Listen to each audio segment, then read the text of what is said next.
I didn't think you were going to come out. It was way too hot. No, oh, well, okay. Jeez. It's here, it's here, it's here. These people are, I think they're going out of business. Let me get this open. I'll show you what we got. I planned on working on my generator shed today, but I tell you, it is so humid. I don't think I can take the humidity. I can barely breathe.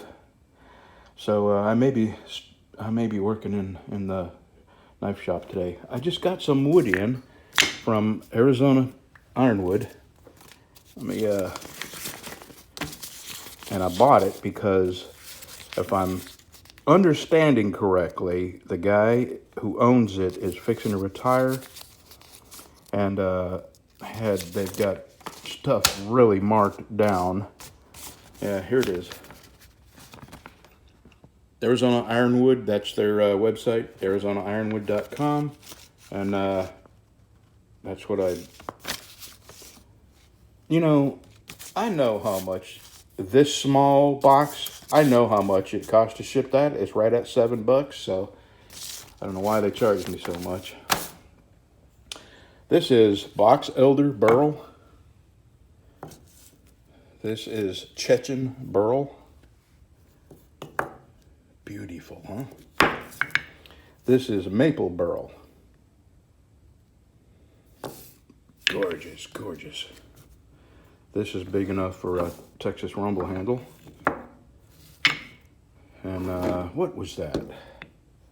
Was that maple burl? I got it from Russia, and I forget what it was. This came from Russia, and that's a heck of a nice piece of wood there. And a friend of mine has a son who gonna have a birthday pretty soon, and I'm making that for him, for his son. So, good Lord, I got to sit here and think about whether I want to go out and work on that shed or not. I'm sitting in here just not doing nothing. I'm just dripping with sweat. So, what do you want to do? I want to work on knives. I got two. I'm in the process of making Cato and a file knife that I need to start sanding on. I'm thinking about using the last piece of my really cool spalted hackberry that I cut myself. I mean, it's the last piece that I had stabilized. So, and this one will be for sale whenever I get to making it, and so will this. So, you know what? I think I'm going to turn my AC on and stay in here. It's not even 9 o'clock, and I'm just dripping with sweat and struggling to breathe. So I'm going to turn my AC on, get it cooled down, make me a cup of coffee, and I'm going to call my wife. She's in the house, and tell her that I'm staying in the knife shop today so she doesn't look for me. So she won't think I've fallen out and had a heart attack somewhere. Okay, talk to you later. Man, that is one heck of an air conditioner. That is a 10,000 BTU AC.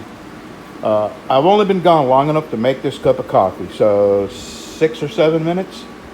So I've got that fan on high just to circulate the air, and I've got that AC on high, and it's already cool enough to comfortably work the rest of the day. So when I do get up, I'm going to turn the fan on low and put the AC on low just to keep the moisture pulled out of here. Yesterday's video, I said I was going to tell you a story that I had been thinking about. You know, it's something that actually happened, but I think about it a lot. And I didn't add it to the video yesterday because it was 7 minutes long, and a lot of it is highly opinionated. And I mentioned some preachers that I think are charlatans, but maybe somebody else doesn't, and I don't want to hurt people's feelings. But I think I'm going to go ahead and put it up, and I'll probably connect it to this video. But just know this, if I mentioned a preacher that you like, we all have our opinions, and it's okay that I feel the way I do, and it's okay that, if you like one of those preachers, that you feel the way you do. Get that right. So I'm going to drink my coffee Oh, and there's one other thing. And this morning I was thinking about it. You know, my video came public. My generator shed part 2 became public, you know, early this morning. And within a short time, I had a thumbs down. And this morning, I've been thinking about the thumbs downers who, I'm not talking about the person who passes through here watching my video and thumbs it down because they don't like the content. I'm talking about the people that subscribe to me just so they can come thumb down my video. I want to talk to you. I want to see what makes you tick. You can't talk to me. I'll probably have you blocked, which is why you thumb down my video. But send me an email, bctruck@gmail.com. Tell me what it is that I did that made you hate me so much that you are willing to devote that much of your time to thumb down every single video I put out the second it comes up. I really want to know, number one, what I did or said that could possibly make me that important in your life. And number two, I kind of want to ask you a few questions, just out of curiosity. And just send me an email at bctruck@gmail.com, and maybe we can understand each other. Or you can just continue hating me and thumbing me down, because in reality, it has no real effect on my videos and where they stand in YouTube's algorithm, but it does make me curious about you. And I'm a very curious person, and when I get this curious, I try to find answers. So that's all I want, is some answers. Okay, I'm gonna drink my coffee and get to sanding on that Caddo. And I don't know how far I'll get. I don't know if I'll get to this today, because I plan on polishing the Caddo shiny. And it's going to take a lot of, this is going to take a lot of work to get it to look like my giveaway knives. So, all right, I'm going to drink my coffee and get to work. Okay. Jimmy Swaggart,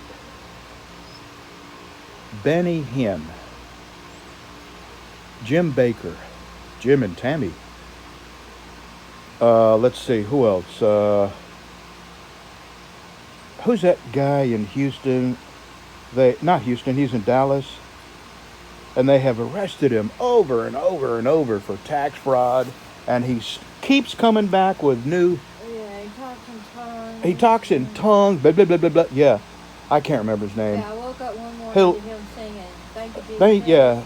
And wears a Rolex, got a $10,000 watch on his arm, asking you for money on TV. And then the Miracle Spring Water. Miracle Spring Water, yeah, a guy named Popov, and he has been in trouble with the law over and over, and he keeps coming back with the next religious scam. What's the guy's name that Jesus told him to buy a new 747? Begins with a C. I don't know, but he's from Louisiana. Yeah. Go figure. Copeland. Oh no, I'm talking about. There's a whole nother group.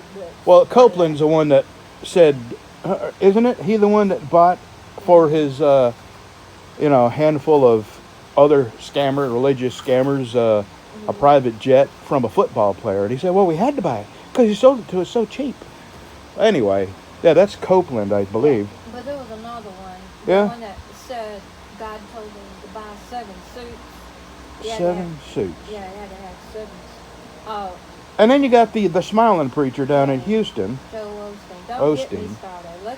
So this is what I've been thinking about this for a couple of days now, and I'm giving some thought to a blog just so I can write my mindless thoughts down somewhere and get them out of my head.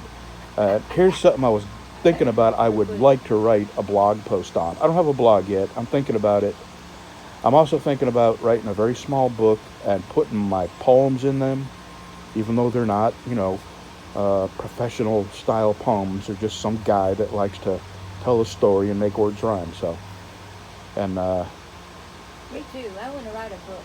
What do you want to write a book about? I want to write a book telling people how to get along with truck drivers on the road. That would be a good book. I'm have no idea. No idea, yeah. Even my own sister asked me why that a truck parked in the middle of the road and was unloading. And I asked her, did you see the parking lot? How was he going to get in there? You Yeah. know? And then we were with another person, and it was a very, very windy day, and this truck moved over. You know, his trailer wobbled a little bit, and you could see he kind of snatched it back into his lane. And the person who was driving, she said, "Did you see what that idiot did?" And my wife and I are thinking, do you not realize there's a 40-mile-an-hour crosswind and he's pulling a billboard behind him? I mean, do you not know that the wind blew him? He didn't have any control over the wind. And the part about trucks slowing down uphill and going fast downhill. Yeah. There's people that just don't get why trucks lose speed going uphill and gain speed going downhill. And then stopping, yeah, they think you can stop on a dime. Yeah, there's a whole book there. But people wouldn't buy it. They don't care.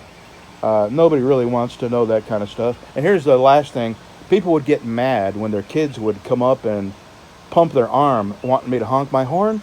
And my wife is sound asleep. She has to get her sleep so she can drive. I am not gonna honk that horn and wake her up with a heart attack. Well, you pull me down off the ceiling, you know, I'd be like a cat. Yeah, and I wanted people to know that when truck drivers won't honk their horn for your kid, it's not because they're mean. It's because they got somebody in there that's sleeping. It's their sleeping shift.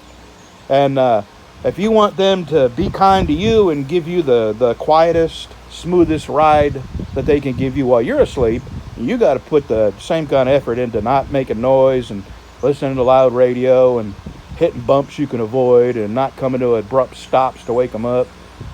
You know, it's a whole different world when you're running teams.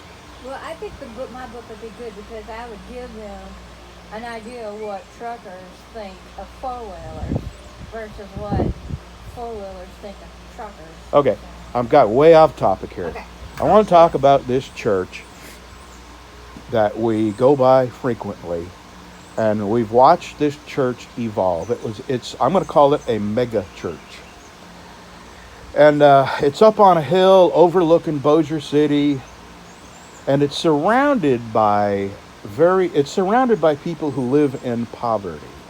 But this multi-million-dollar churchoplex decided they wanted to put up a 200-foot tall cross.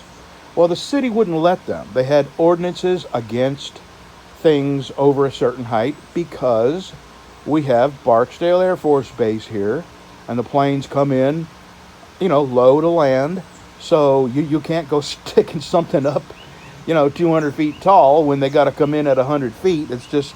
So anyway, this church decided they were going to spend hundreds of thousands of dollars on lawyers to get the city to change their code to allow the church to put up a 200-foot tall, $1 million steel cross.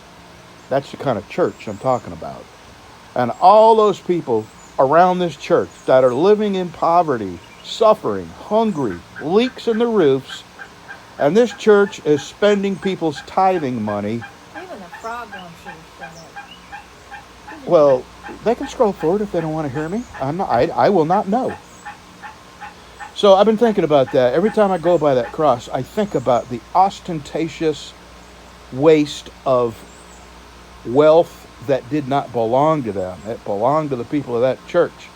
And I truly doubt the people of that church were 100% behind them spending millions of dollars on erecting a 200-foot tall steel cross that all it does is make people think, my God, are you totally blind to the poor people around you? $1,000 would make a gigantic difference in their life.